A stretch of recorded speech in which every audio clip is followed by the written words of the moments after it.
How to switch back to Classic view on Scotia Online. If you're using Scotiabank's new online banking interface and prefer to return to the classic view, you can do so by following these steps.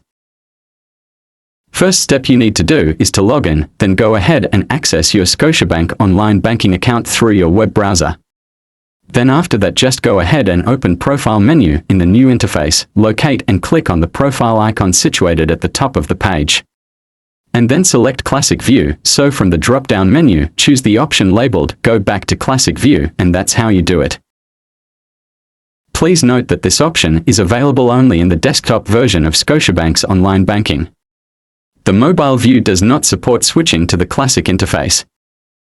And that's it. I know it's a tough one knowing I was been limited in accessing, since I don't have the requirements to use the app itself, but I hope this been helpful to you somehow. But that was it for today's video. Hope you learned something, but that's it then. See you again in the next video.